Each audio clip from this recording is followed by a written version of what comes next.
찬양대 귀한 찬양 감사드립니다. 하나님의 은혜와 평안이 여러분 심령과 가정 가운데 늘 함께 하시기를 기원합니다. 의학 분야의 권위자인 마이크 로이젠이라는 사람과 메멧 오즈라는 두 분이 지은 You the Owner's Manual이라는 책이 있습니다. 우리말로는 내 몸 사용 설명서라는 제목으로 번역 출판되었습니다. 이 책은 우리 몸을 가지고 100년 동안 녹슬지 않고 망가지지 않도록 잘 관리하면서 건강한 몸, 건강한 삶을 살자, 이런 취지로 지은 책입니다. 우리 몸은 어떻게 사용되어야 하는가, 우리 몸 안에 있는 장기는 어떤 모양이고 어떤 기능을 하고 상호 어떤 작용을 하는가 아주 자세하게 또 쉽게 설명해 놓았습니다. 질병이 있고 점점 나이가 들어 노화하게 되는데 그 원인은 무엇이고 또 늙지 않을 수 있는 예방책은 무엇인가. 단지 몸만의 문제가 아니라 몸이 건강할 때 우리의 삶도 우리의 인생도 건강하며 평강을 누리며 성공할 수 있다, 그런 의미를 담고 있습니다. 그 책에서 여러 가지 이야기를 합니다. 특별히 건강의 비결을 10가지 정도 쭉 소개하고 있는데 그 중에 이미 우리가 다 알고 있는 내용 다시 한번 점검해 보고자 합니다. 첫 번째, 혈압을 조절하라. 두 번째, 금연, 담배를 끊어라. 세 번째, 운동을 해라.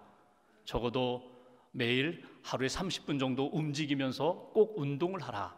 네 번째, 적절한 영양을 섭취해라.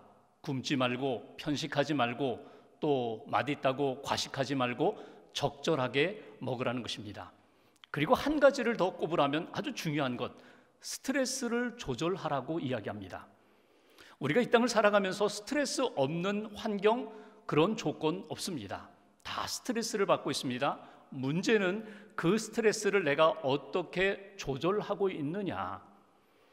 우리 마음의 문제라는 것입니다. 내면의 문제라는 것입니다. 여기는 스트레스 없을 거야, 이 사람 만나면 스트레스 없을 거야, 이런 조건, 환경 따라가지 말고 어떤 일을 만나든지 극복할 수 있는, 스트레스를 조절할 수 있는 내면의 힘을 키우라는 것입니다. 신앙적으로 이야기해 볼까요? 주님이 나와 함께 하신다, 하나님이 내 안에 계신다, 성령님이 내 안에 계신다, 이 분명한 믿음이 있을 때 큰 일을 만나도, 엄청난 일을 만나도 그 모든 것들을 믿음으로 뛰어넘을 수 있는 힘이 생깁니다.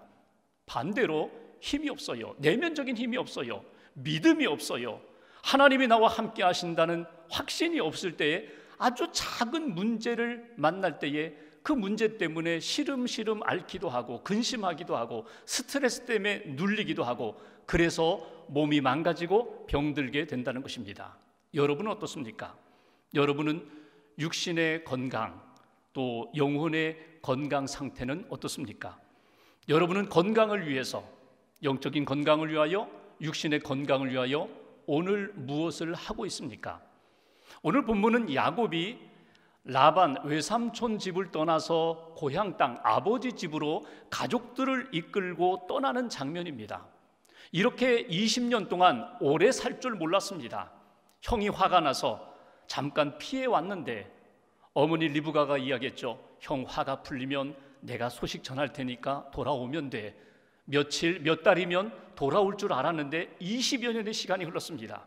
아내들도 생겼습니다. 자녀들도 생겼습니다. 많은 가족이 생겼습니다.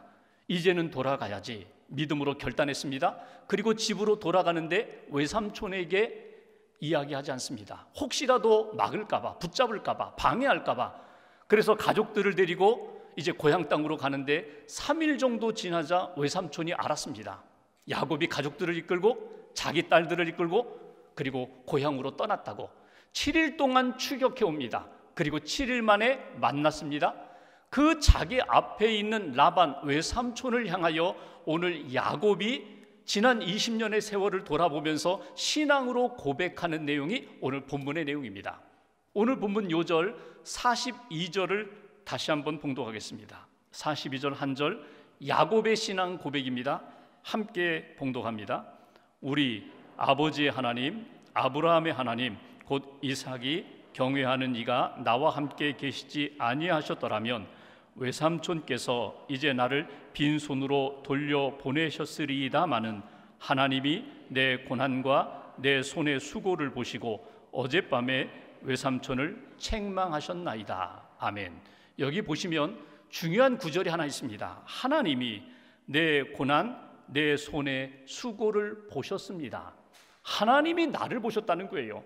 지난 20년의 세월을 하나님은 계속 관찰하셨다, 감찰하셨다, 지켜보셨다는 것입니다. 내가 얼마나 힘들었는지, 내가 얼마나 고난 가운데, 역경 가운데 살았는지 하나님이 나를 보셨습니다.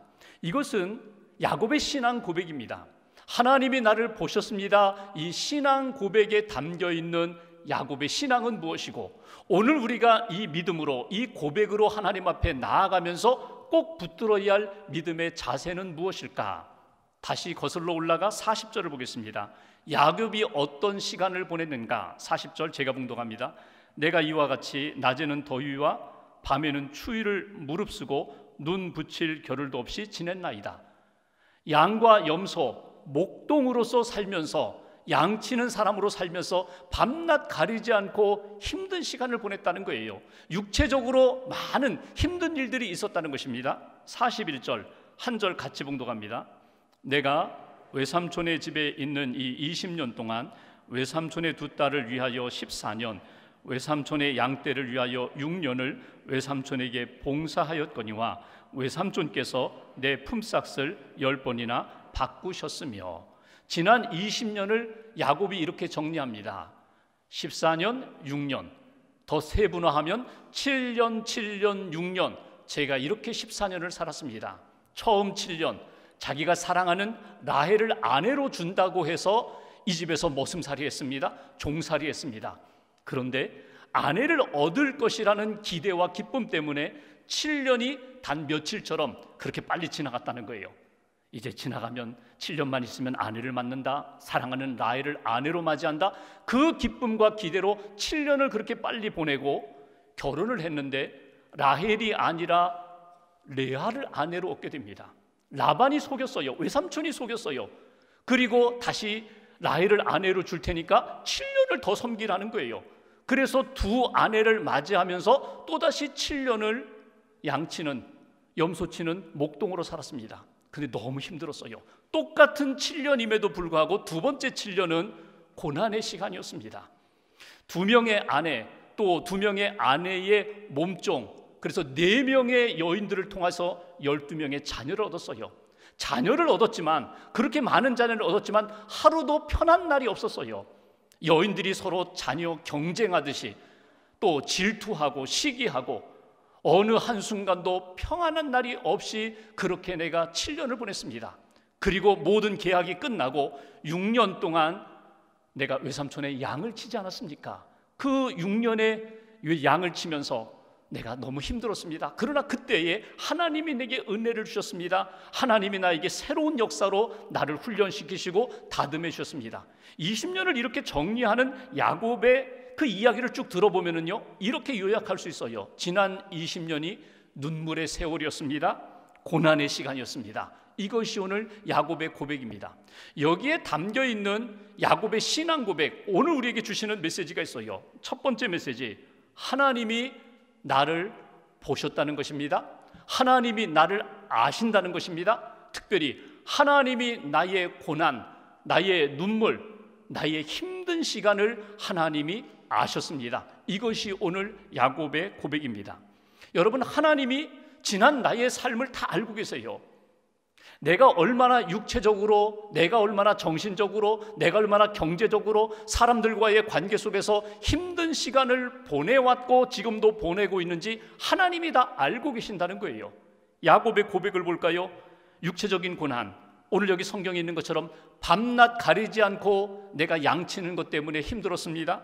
물질적인 시련, 39절에 있는 것처럼 낮에 또는 밤에 양 도둑이 가져가면 외삼촌이 그랬죠. 내가 채워라, 내가 보상해라. 그래서 내가 그거 채우고 보상하느냐고 너무 힘든 시간을 보냈습니다. 물질적으로 시련의 시간이었습니다.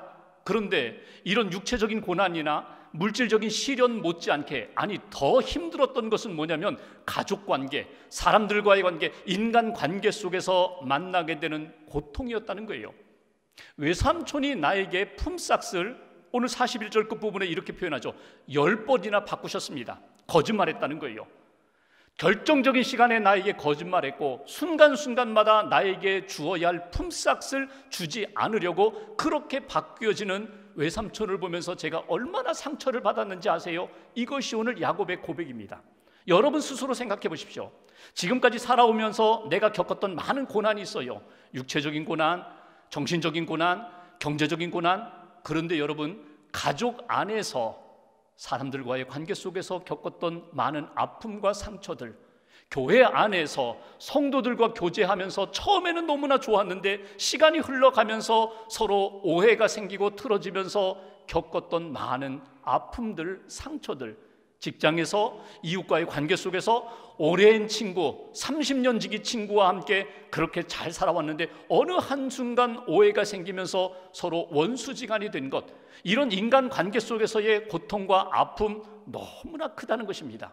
오늘 야곱이 겪었던 고난에 대하여 쭉 설명하면서 내가 너무 많은 상처와 아픔과 고난이 있었지만 하나님께서 그 모든 나의 아픔을 보고 아셨다는 거예요. 이미 우리가 본 말씀 가운데 창세기 31장 12절에 보면은 하나님께서 야곱에게 이렇게 말씀하셨어요. 라반이 네게 행한 모든 것을 내가 보았노라. 네가 얼마나 힘들었는지, 얼마나 상처가 많은지 내가 다 알고 있노라. 여러분, 이 말이 야곱의 입장에서는 얼마나 큰 위로가 되었는지 몰라요. 사람들은 몰라요. 자기들이 얼마나 잘못했는지 상처를 줬는지 사람들은 모르는데 하나님은 알고 계신다는 거예요. 내 속마음을, 나의 아픔을 하나님이 아신다. 여러분, 이 한마디가 그동안 자기 마음 가운데 쌓였던 아픔, 슬픔, 그리고 고통을 눈 녹듯이 다 사라지게 만들어 주셨다. 죄송한데 저희 집 이야기를 할까요? 저희에게는 두 자녀가 있습니다. 둘 다 사내 아이인데 6살 터울이에요. 오래전 큰아이가 한 14살, 둘째 아이가 8살쯤에 어느 날 아내와 함께 신방을 갔다 집에 들어가 보니까 집이 난리가 아니에요. 좀 문제가 생겼어요. 그래서 왜 이렇게 되는지 했더니 큰아이가 뭐 함께 놀다가 게임하다가 결국 뭐 이거 망가지고 이렇게 되고 뭐 여러 가지 이야기예요. 근데 둘째 아이는 이거 내가 안 했다는 거예요. 이거 형이 했다는 거예요. 형이 다 했다는 거예요. 보통 둘째 아이가 너무 개구장이어서 둘째 아이가 사고 칠 때가 많았거든요. 저는 형 이야기를 믿었습니다. 너네 둘 다 이렇게 했으니까 이거 정리하고 해라. 근데 둘째 아이가 아빠 정말 이번만은 내가 아니야. 난 아니야. 난 아니야. 근데 제가 꾸중을 했어요. 그랬더니 아이가 막 더 화를 내고 저도 너 잘못을 왜 인정하지 않느냐고 저도 더 화를 내고 그랬더니 아이가 쿵쿵거리면서 자기 방으로 들어갔어요. 근데 보통 때면은 한 2, 3분 지나면 아이가 문 열고 나와요. 그리고 아빠 내가 생각해보니까 내가 잘못한 거 맞아. 용서해, 미안해, 사랑해. 그리고 이제 이게 정리가 되어야 되는데 아이가 나오질 않는 거예요. 그래서 제가 방에 들어가 봤어요. 녹화하고 들어가니까 아이가 의자에 앉아가지고 씩씩거리고 있어요. 그래서 제가 그랬습니다. 아빠 엄마가 보지 못했으니까, 그 상황을 보지 못했으니까, 알지 못하니까 너 속상하구나. 내 마음을 이해해 주지 못해. 너 속상하구나. 그래서 화났구나. 그랬더니 그게 맞다는 거예요. 제가 이랬어요. 하나님은 보셨잖아. 우리가 엄마 아빠가 못 보는 시간에 하나님은 보셨잖아. 그리고 하나님이 내 마음을 아시잖아. 그랬더니 갑자기 이 아이가 눈물을 쭉 흘리는 거예요. 제가 당황했어요. 야, 너 왜 우니? 너 왜 우니? 그랬더니 아이가 그때 하는 말, 하나님이 보고 하나님이 아시면 됐다는 거예요. 내가 얼마나 진실한지 하나님이 아시면 됐다는 거예요. 그때 오래전에 있었던 제 아이의 그 대답이 제 가슴속에 오래오래 남아요. 여러분, 인생을 살아가면서 오해를 받을 때가 있어요. 억울할 때가 있어요. 다른 사람들, 특히 가까이 있는 가족들도 조차 이해해 주지 못할 때가 있어요. 그런데 하나님이 아시잖아. 하나님이 아시잖아. 나의 진실을 하나님이 아시잖아. 내 속마음을 하나님이 아시잖아. 여러분, 이 믿음만 가지고 있다면 지금 내가 겪고 있는 많은 아픔과 문제들을 뛰어넘을 수 있는 하나님의 사람이 될 수 있다는 거예요. 오늘 야곱이 가지고 있었던 믿음의 고백이 바로 그것입니다. 하나님이 나의 고난을 아십니다.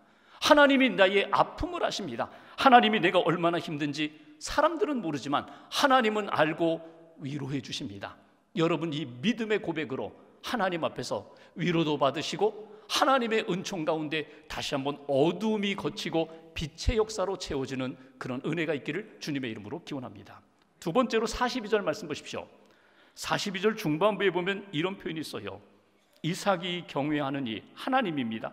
하나님이 나와 함께 계시지 아니하셨더라면 외삼촌께서 이제 나를 빈손으로 돌려 보내셨으리이다. 여러분, 이 얘기 뭡니까? 하나님이 함께하지 않았다는 이야기가 아닙니다. 하나님이 함께 하셨기 때문에, 그 하나님의 은혜 때문에 외삼촌은 나를 빈손으로 돌려보내려고 했지만 하나님이 내게 채워주셨다는 거예요. 하나님이 내게 함께 해주시는 은혜가 있었고 채워주시는 은혜가 있었다는 것을 내가 깨달았습니다. 나는 그 하나님의 은혜를 믿습니다. 이것이 오늘 야곱의 고백입니다. 두 번째 야곱의 신앙 고백을 통하여 우리가 딱 붙들어야 할 믿음의 고백이 있습니다. 하나님이 나에게 은혜를 베풀어 주셨다는 거예요. 내가 알지 못하는 때에도 하나님이 내게 은혜를 베풀어 주셨다. 어떤 은혜? 하나님이 함께 해주신 은혜. 여러분, 나는 하나님을 떠날 때가 있었어요. 하나님 없이 나는 혼자라고 생각할 때가 있었어요. 그런데 야곱이 뒤돌아보니까 지난 20년 세월 동안 하나님 한 번도 나를 떠난 적이 없었다. 하나님이 나와 함께 해 주셨다. 하나님이 동행해 주셨다. 그 믿음을 확인하면서 하나님 앞에 고백하는 내용입니다. 창세기 31장 1절부터 보면요, 야곱의 재산이 점점 많아지자 라반의 아들들이 왜 우리 아버지 재산 뺏어가느냐, 그런 마음이 들어요. 또 이 라반도 야곱을 보면서 안색이 변했더라고. 얼굴색이 벌써 변했어요. 그때의 3절에 보면은 하나님이 야곱에게 이렇게 말씀하십니다. 내 조상의 땅, 내 족속에게로 돌아가라. 내가 너와 함께 있으리라. 너 두려워하지 말고 내가 함께하니 믿음으로 가라. 믿음으로 가라. 고향으로 가라. 아버지 집으로 가라. 이 하나님의 말씀을 듣고 생각하는 겁니다. 야곱이. 그래, 하나님이 함께 해주신다고? 돌이켜보니까 지금부터 함께 하신다는 이야기가 아니라 처음부터 나와 함께 하신 하나님, 비로소 깨닫게 됩니다. 그리고 두 아내에게 이렇게 이야기해요. 5절에 보면은 가자, 아버지 집으로 가자. 하나님이 이미 함께 하셨어. 이미 지난 20년 동안 함께 해 주셨고 앞으로도 함께 해 주실 거야. 하나님이 함께 해 주신다는 이 말씀을 확신하면서 나는 이미 은혜 받은 사람이야. 하나님이 함께 해 주시는 은혜를 이미 받은 사람이야. 그리고 고향으로 떠나는 그 모습을 보게 됩니다. 하나님이 함께 해주시면 어떤 역사가 일어날까요? 우리가 지난주에 보았죠. 14년의 계약 기간을 끝나고 떠나려고 할 때에 라반이 막습니다. 가지 말아라. 내가 원하는 품삯 다 줄 테니까, 원하는 대로 다 줄 테니까 가지 말아라. 그때 야곱이 무슨 이야기를 해요? 그렇다면 외삼촌, 이 양과 염소 가운데 점 있는 것, 아롱진 것만 제게 주십시오.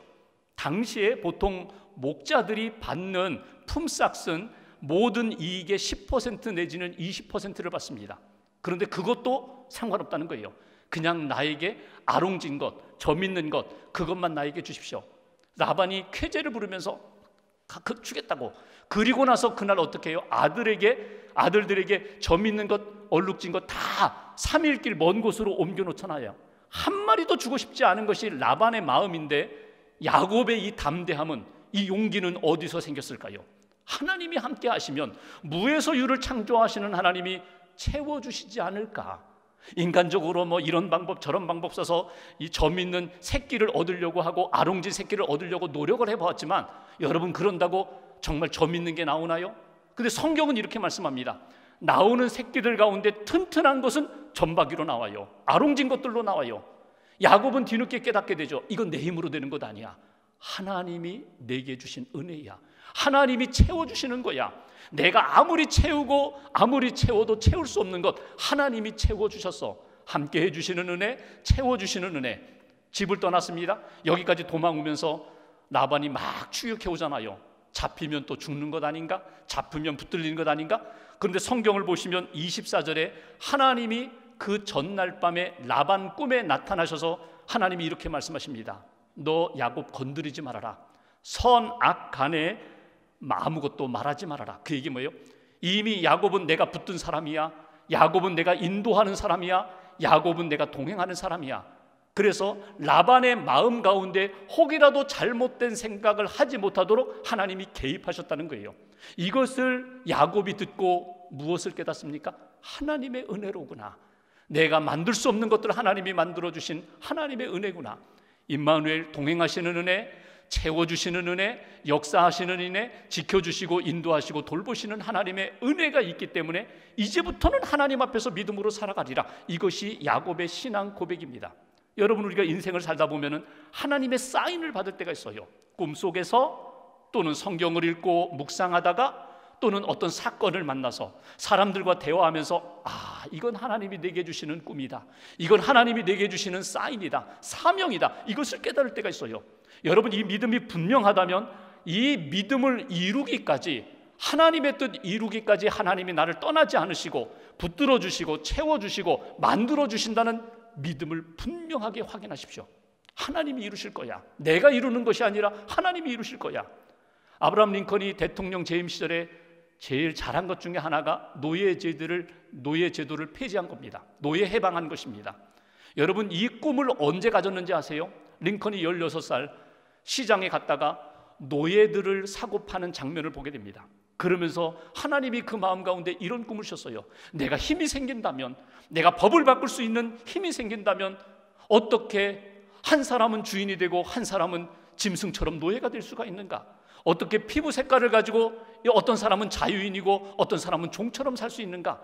내가 힘이 생기면, 하나님이 나에게 힘을 주시면 내가 이 모든 것들을 다 하나님의 뜻 가운데 회복시키리라. 근데 여러분, 그가 성장하면서 실패도 많이 겪었죠. 선거에 나아가 낙선도 많이 했어요. 그런데 하나님이 주신 꿈, 하나님이 이루시리라. 하나님 앞에 믿음으로 맡기고 나아갈 때 결국 그가 대통령이 되고 하나님의 뜻 가운데 선한 역사를 이루었어요.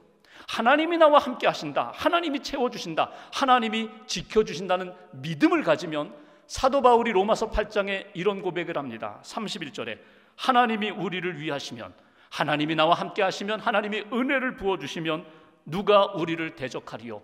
하나님이 함께하는 사람을 누가 대적하리요? 하나님의 은혜를 믿고 살아가는 믿음의 사람을 누가 대적하리요? 아무도 우리를 대적할 세력이 없다고, 대적할 그런 넘어뜨릴 그런 역사가 없다고. 여러분, 이 믿음, 야곱의 믿음, 사도 바울의 믿음, 그리고 저와 여러분들의 믿음이 되시기를 주님의 이름으로 기원합니다. 마지막 42절 하반절을 보십시오. 이렇게 표현합니다.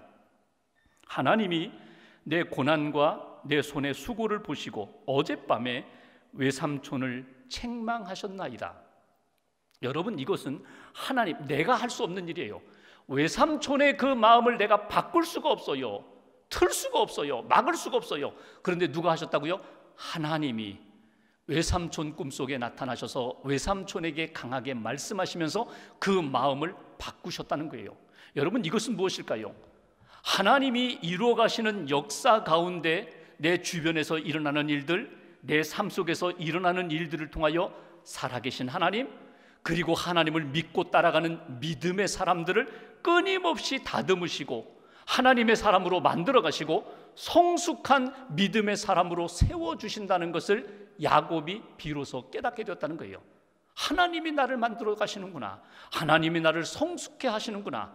그래서 세 번째, 야곱의 신앙 고백, 하나님이 나를 성숙해 하셨습니다. 내가 성장하고 내가 인격이 성숙한 그런 사람이 된 것이 아니라 하나님이 나를 성숙한 믿음의 사람과 인격으로 하나님이 만들어 주셨습니다. 이것이 오늘 야곱의 고백입니다. 고난이 있었죠. 20년의 고난이 있었고, 고난 속에서 하나님이 함께 하시고 지켜주신 은혜가 있었습니다.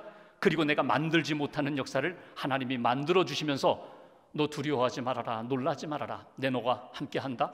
너 그 뜻을 이루기까지, 믿음의 조상, 하나님이 기뻐하시는 믿음의 조상이 되기까지 내가 너를 붙들고 계속 만들어 가리라, 성숙해 하리라. 하나님의 역사를 야곱이 깨달았다는 것입니다. 어떤 소년이 있었어요. 집안이 너무 가난했어요. 어머니와 둘이 사는데 늘 배가 고파요. 그래서 저녁 식사하게 되면 자기 거 다 먹은 다음에 엄마 배고파, 엄마 나 조금 엄마 거 먹으면 안 돼? 갖다 먹어. 그래서 엄마 밥까지 늘 먹는 그런 아이입니다. 그러면서 생각해요. 엄마는 늘 배가 고프지 않은가 봐. 엄마는 밥 안 먹어도 잘 사나 봐. 엄마는 밥 안 먹어도 건강한가 봐. 늘 그런 생각을 가지고 살았어요. 어느 날 저녁에도 밥 먹고 나서 엄마 배고파, 엄마 밥 먹으면 안 돼? 그래 갖다 먹어. 엄마 밥까지 다 먹었어요. 2그릇 먹고 나니까 배가 불러가지고 밖에 나가서 아이들과 막 뛰놀다가 목이 말라가지고 집에 왔는데, 집에 와서 엄마를 보는데 충격적인 장면이 보였어요. 엄마가 도배하려고 밀가루 풀을 쑤어 놨는데 그 풀에다가 김치 국물을 넣어서 말아서 막 허겁지겁 엄마가 드시는 거예요. 숨어서 그 장면을 보면서 이 어린 철없던 이 소년이 깨닫는 겁니다. 엄마도 배고팠구나. 내가 배고픈 그때에도 엄마도 배고팠구나. 내가 왜 그 생각을 못했을까? 내가 왜 그 생각을 못했을까? 그리고 그 다음 날부터요, 엄마 밥 뺏어 먹지 않았어요. 내가 배고플 때 엄마도 배고프지, 엄마 먹으라고, 엄마 먹으라고. 나이가 들어서 철이 들어가면서 다른 사람들과 관계할 때, 다른 사람들과 교제할 때 내가 힘들면 저 사람도 힘들겠구나. 내가 아프면 저 사람도 아프겠구나. 내가 이렇게 답답하면 저 사람도 답답하겠구나. 늘 이웃을 생각하고 친구를 생각하면서 배려하는 삶을 살아갑니다. 믿음이 성장했어요. 믿음이 성장해서 하나님 앞에 욕심 부리고 싶을 때에 하나님의 마음을 생각합니다. 먼저 하나님의 뜻, 하나님의 마음을 생각합니다. 나는 욕심 부려서 이거 하고 싶다고, 이거 꼭 지켜달라고, 해달라고 그렇게 떼를 쓰고 싶은데 하나님의 마음을 생각하면서 하나님 뜻대로 하세요. 하나님 뜻대로 하세요. 여러분, 영적으로 철이 들고 나니까 하나님이 그 인생을 복된 인생으로 만들어 주셨다는 거예요. 여러분, 우리 자신은 어떻습니까? 야곱이 하나님의 은혜 가운데 그렇게 다듬어지고 훈련받고 성숙한 믿음의 인격과 사람으로 만들어 주셨다는 거예요. 우리가 읽은 본문 다음에 보면요, 라반이 야곱과 계약을 맺습니다. 언약을 맺어요. 내 딸 잘 돌봐야 된다. 서로 우리 사이좋게 지내자. 언약을 맺어요. 언약을 맺은 다음에 야곱이 무슨 일을 하는지 아세요? 54절에 보면은 산에 올라가서 하나님 앞에 제사 예배를 드려요. 하나님 앞에 예배를 드려요. 그리고 나서 야곱의 아들들 그 온 식구가 다 같이 함께 식사를 하는 장면이 나와요. 여러분, 믿음의 사람은 자기가 좋아하는 사람만 함께 만나고 교제하고 예배드리고 성경 공부하고 믿음을 나누고 사랑을 나누는 것 아닙니다. 하나님이 나를 성숙한 믿음의 사람으로 만들어 주셨다면 누구든지 기도하며 만날 수 있고 포용할 수 있어야 돼요. 함께 밥 먹을 수 있어야 돼요. 나는 밥 먹을 때는 꼭 기분 좋은 사람만 먹어. 꺼림직한 한 사람 만나면 꼭 체하더라. 그래서 난 꼭 기분 좋은 사람만 만나. 여러분, 그거 아닙니다. 여러분, 함께 만나 차도 마시고 식사도 하면서 주님의 사랑으로 용서하고 품고 축복하며 기도해 줄 수 있는 성숙한 인격으로 변화된 야곱을 만나게 됩니다. 야곱이 원래 그런 사람이 아니었잖아요. 욕심쟁이였잖아요. 빼앗고 속이는 사람이었잖아요.